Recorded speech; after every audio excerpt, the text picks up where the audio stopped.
हुआ civil aviation ने गैर मुल्की एयरलाइंस में मौजूद 104 में से 96 पाकिस्तानी पायलट्स के लाइसेंसेस जो हैं उनको क्लियर करार दिया है। और डीजी सिविल एविएशन पाकिस्तान जो हैं हसन नासिर जामी साहब, उनका कहना यह है कि clear pilots Hong Kong, UAE, Malaysia, Bahrain airline से मुंसलिक हैं, जबकि दीगर गैर मुल्की एयरलाइंस में मौजूद पाकिस्तानी पायलट्स हैं जिनके लाइसेंस की तस्दीक का अमल अभी जारी है। अब सवाल यह है कि अगर इन पायलट्स के लाइसेंस क्लियर हैं तो इनके नाम इंक्वायरी में क्यों डाले गए, इनसे इन पायलट्स की साख पर क्या असर पड़ेगा और 96 पायलट्स को किस तरह फिर क्लियर करार दे दिया गया। इन तमाम सवालात पर बात करेंगे। हमारे साथ मौजूद हैं सेक्रेटरी जनरल पाल्पा इमरान नरेजो साहब। इमरान साहब, बहुत बहुत शुक्रिया आपके वक्त के लिए। सर, सबसे पहले ये बताइएगा कि 104 में से 96 पायलट्स के लाइसेंस क्लियर करार दिए गए हैं। अब अगर वो क्लियर थे तो उनके नाम इंक्वायरी में क्यों शामिल किए गए थे, क्या कहें थे यहाँ पे इस हवाले से? Thank you very much. अस्सलाम वालेकुम। हमने पहले दिन से जो हमारा स्टांस था वो आज बिल्कुल आप लोगों के सामने वाज़ा हो गया कि प्रोसीजर लैप्स है, नंबर 1। नंबर 2, ये हमारी गवर्नमेंट को मिसगाइड किया गया। नंबर 3, ये कुछ ऐसे लोग थे जिन्होंने पीआईए को और सिविल एविएशन को दुनिया भर में बदनाम किया और पाकिस्तान की इज्जत खराब की। अब आज जो 96 लाइसेंस हुए, मैं इंशाल्लाह ताला आप लोगों को ये यकीन दिलाता हूँ पूरे पाकिस्तानियों को कि 262 के नाम भी इंशाल्लाह ताला जस्टिस गुलजार साहब की अदालत में जब हाजिर होंगे ना 20 जुलाई को, तो ये भी सुर्ख रूह होकर बाहर निकलेंगे। It's just a matter of के ये, क्योंकि अब ये मामला सो मोटो में चला गया। नहीं तो अगर ये मामला वापस हमारा जो स्टांस था कि सिविल एविएशन को दें और उनको बोलें कि ये लाइसेंस वेरीफाई करके दो, तो वो नहीं इन्होंने सुना गवर्नमेंट के कुछ लोगों को जो मिसगाइड किया गया। और आज ये तो सब किसकी तरफ से मिसगाइड हुआ है गवर्नमेंट वाले? ये this has to be answered by the government कि किसने मिनिस्टर साहब के हाथ में लिस्ट दी और किस लिए वो लिस्ट लहराई गई और किस वजह से लहराई गई। इससे ज्यादा अब आप सुन लें कि आप पीआईए के जहाज खड़े हैं, यासा से बात करने के लिए कोई जाने को तैयार नहीं है, लेकिन कुछ अनासिर दूसरे मुल्क के जहाज पाकिस्तान में लाके उनको कमीशनें खा के चलाना चाह रहे हैं। ये है हमारी पाकिस्तान की एक पॉलिसी। मैं कौन से अनासिर हैं? आपको मिल जाएंगे, अभी थोड़े दिनों में सामने आएंगे। हमें तो पहले से पता लग रहा है और हम पहले भी इंडिकेट कर चुके हैं, चाहे 8303 हो, चाहे यासा हो, चाहे 262 की लिस्ट हो, पाल्पा अपना काम कर रही है। और जिस तरह से पाल्पा को बदनाम किया जाता है कि ये पाकिस्तान दुश्मन अनासर है, हरगिज़ नहीं। We are the professional body and we are the only body in the Pakistan who is technically sound to bring this Pakistan out of this crisis.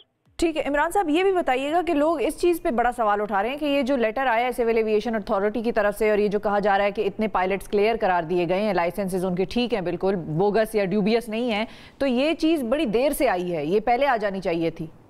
क्योंकि सिविल एविएशन को बाईपास किया गया, पॉलिसीज के फुकदान है, right people for the right job नहीं government ने रखे हुए इन इदारों में देखा जाए। और मैं तो आज भी आपसे सवाल करता हूँ और आप भी सबसे पूछें कि कौन लोग थे जिन्होंने ये सब कुछ किया और जिसकी वजह से पाकिस्तान को इस शर्मिंदगी का सामना करना पड़ा।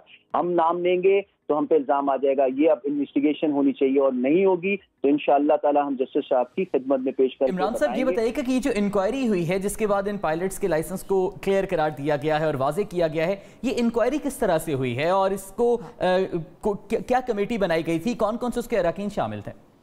देखें जी, ये बड़ा क्लियर है, कोई कमेटी बनाने की जरूरत नहीं थी क्योंकि ये पायलट्स का नाम लकली इन 262 में शायद नहीं था। ये डायरेक्ट अप्रोच किया गया सिविल एविएशन को, जो कि राइट इदारा है। उनको जब वो उनके नाम गए और उनके लाइसेंस गए तो उन्होंने उनको अपने रिकॉर्ड में चेक करके, जामी साहब को मैं बड़ा इस चीज पे अपराइट आदमी है हमारे डीजीसीए, उन्होंने फौरन इकदाम किए। पहले ही दिन अगर ये चीज सिविल एविएशन को दे देते, ये इतनी चीजें शर्मिंदगी का बायस नहीं बनती। एक इदारा मौजूद था, चीजें मौजूद थी, उसमें बहुत ही क्रेडिबल आदमी मौजूद है। इस इदारे में 50-55 साल की हिस्ट्री है।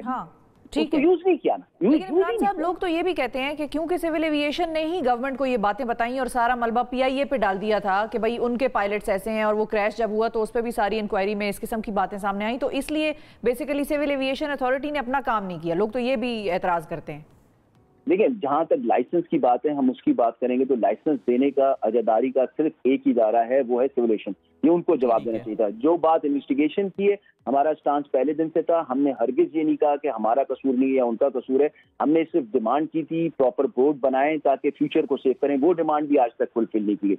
और अब क्या करेंगे जब इतने दिनों के बाद वो सारे विटनेसेस, सारी चीजें खराब हो गई, लेकिन फिर भी हम होपफुल हैं कि एक दिन पाकिस्तान में भी ऐसा अमल आएगा और अब तो इनको लाना पड़ेगा। आज भी देख लें कि कि हमारे जहाज ही नहीं चल रहे और ये किसी और राह पे चल पड़े हैं कि जी इस एयरलाइन को साइडलाइन करें और दूसरे जहाज ला के हम आगे की तरफ बढ़ें। तो इमरान साहब फिर ये बताइए कि वजह क्या है सिविल एविएशन के साथ जो ट्रस्ट डेफिसिट हमें नजर आ रहा है, जो आप भी कह रहे हैं कि पहले ही ये मामला सिविल एविएशन के सपोर्ट कर देते तो मामला बेहतर हो जाते, लेकिन नहीं किए गए। फिर फेडरल मिनिस्टर की जानिब से असेंबली में फ्लोर ऑफ द हाउस में खड़े होकर दावे किए गए, सिविल एविएशन पर भी कुछ इल्जाम लगाए गए, तो वजह क्या है इस ट्रस्ट डेफिसिट की?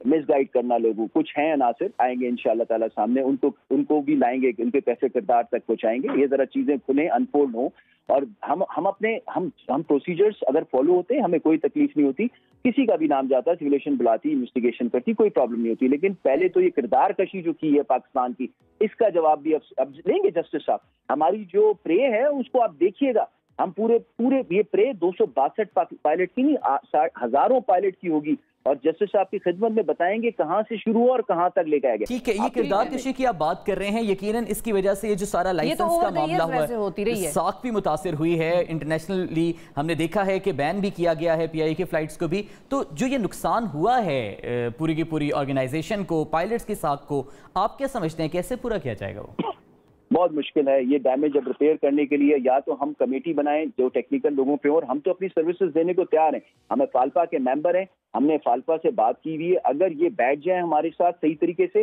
टेक्निकल कमेटी बनाएं, हम इंटरनेशनली एफिलिएटेड हैं हर चीज से, कायो से, ITF से, फाल्पा से, वो जानते हैं कि हम 55-60 साल पुराने उनके मेंबर हैं और इस क्राइसिस से हम उनको निकाल सकते हैं। लेकिन प्रॉब्लम ये है कि ये लोग सीरियस हो ही नहीं रहे, ये बैठ ही नहीं रहे कि किस तरह से हम इस इशू को सॉल्व करें, और ये चीज हम बताएंगे अब अदालत में, क्योंकि हमारा कोई प्लेटफॉर्म नहीं रहा।